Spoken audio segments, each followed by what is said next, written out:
good evening. Or if you're watching this on catch up, good evening. The clap.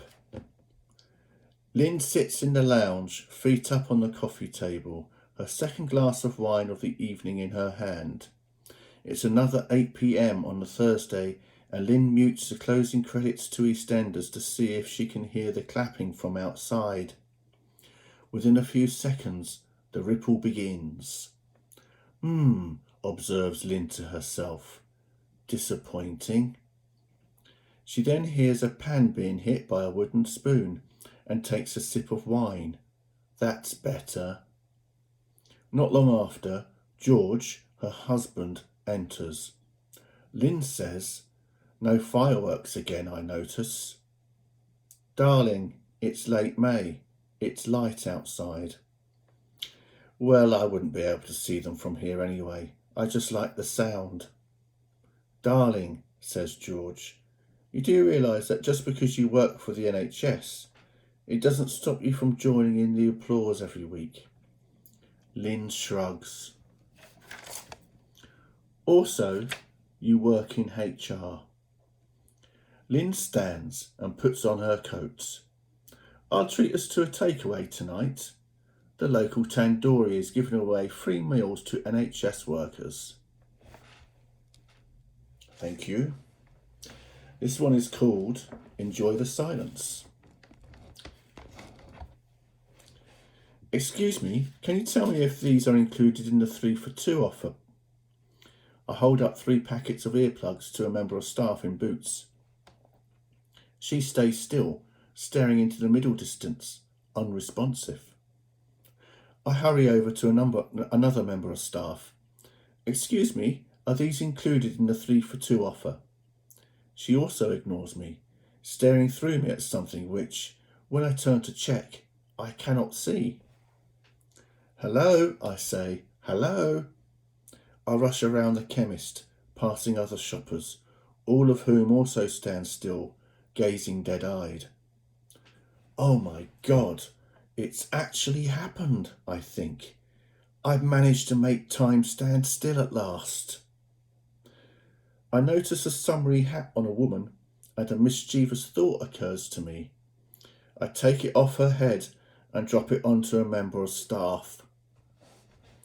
I smile and admire my work for a moment before unhooping a handbag from a woman and placing it around the arm of a hairy-faced man.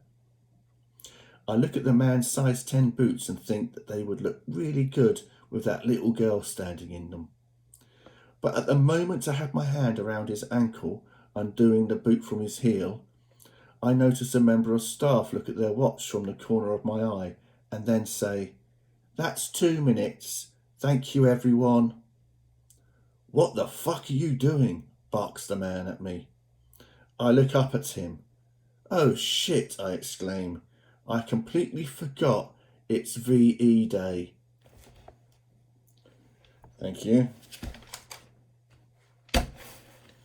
Data.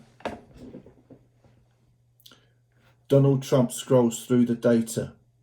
He rests the full weight of his orange head on his left palm, while he presses page down repeatedly with his right forefinger.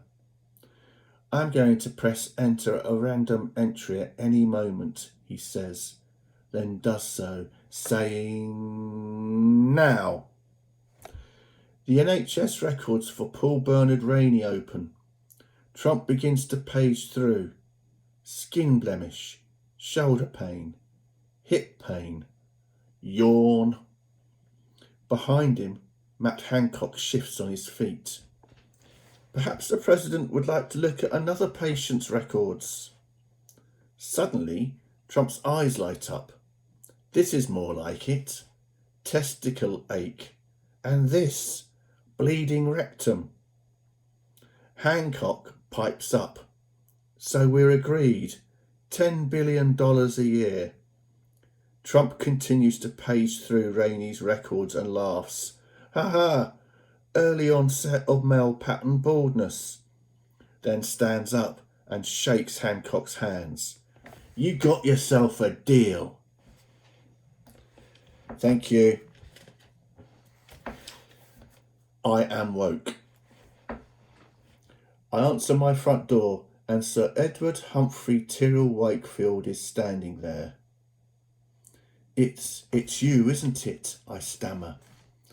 Earlier, I had been watching a video of him on YouTube explaining how rich people are genetically superior to poor people. Unmoving, he says to me, "It's over, Paul," and I fall to my knees and weep. 52 years I've been in deep cover. By the time I'm in the back of the Rolls Royce with Sir Edward, I've pulled myself together. So, the people I thought were my parents aren't my parents after all. That's correct, explains Sir Edward. You were part of a small group of elite children sent out into the wild to act as sleeper agents to gather intelligence. Now we're calling you all in for debriefing and, more importantly, to enjoy at last the life that your genetic superiority entitles you to.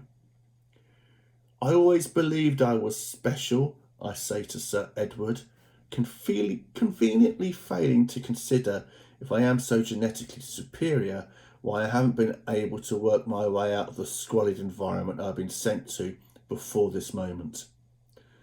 Now, with the weight of falsehood lifted from me, I fall asleep listening to Sir Edward talk of my real ancient family and the advantages that my high quality now affords me. Later, Sir Edward wakes me and says, "We're here." We walk from the Rolls Royce to the Manor building, there to meet my brothers, the other sleeper agents, also awoken this day.